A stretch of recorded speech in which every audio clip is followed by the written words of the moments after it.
વેરાવળની અંદર જે કાંઈ પણ વિકાસનું કામ છે એ અત્યારે સંપૂર્ણપણે ઠપ થઈ ગયું છે.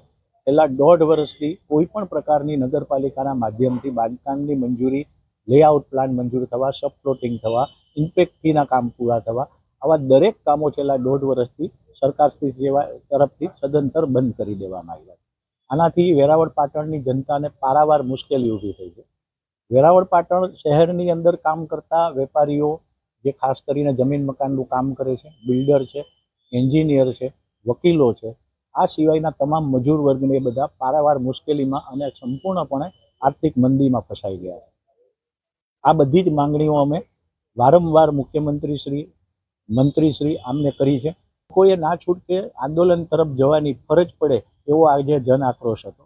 અંદાજે 300-400 લોકો અલગ અલગ આ ધંધાની અંદર સંકળાયેલા લોકો હાજર હતા. આજે અમે લોકોએ એવી માગણી કરી છે, દરેક આગેવાન જેમના નામ મેં તમને આપ્યા એ દરેક સરકાર સાથે જોડાયેલા આગેવાનો પાસે એવી માગણી કરી છે કે આ ઉગ્ર આંદોલન કરવાની અમને ફરજ ન પડે એવો કોઈ રસ્તો અમને મુખ્યમંત્રી વગેરે સાથે બેસાડીને કઢાવી આપો. અને એમણે ખાતરી આપી છે કે તમારે કોઈ પ્રકારનું આંદોલન નહીં કરવું પડે. અને અમે લોકો પાસેથી પણ ખાતરી લીધી છે કે આંદોલનની પ્રક્રિયામાં જવું પડે તો તમામ આગેવાનો અમારી સાથે જોડાયેલા રહે એવી અમે વિનંતી કરી.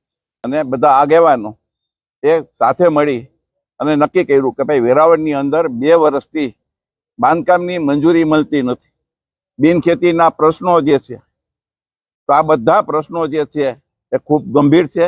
એની હિસાબે વેરાવળ અને આજુબાજુના વિસ્તારની અંદર ખૂબ મોટું મંદીનું વાતાવરણ ઊભું થયું છે.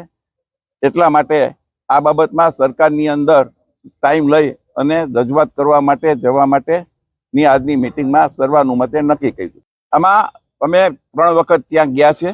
સીએમ સાહેબ હોય, નાયબ મુખ્યમંત્રી હોય, શહેરી વિકાસ મંત્રી હોય, બધા લોકો પોઝિટિવ છે અને ખૂબ પોઝિટિવ રીતે જ આ પ્રશ્નને એ લોકો સોલ્વ કરે છે. એટલે આંદોલનનો કોઈ પ્રશ્ન નહીં હોય. તો યોગ્ય રજૂઆતથી તાત્કાલિક આ પ્રશ્ન સોલ્વ થઈ જશે એવી અમને આશા છે.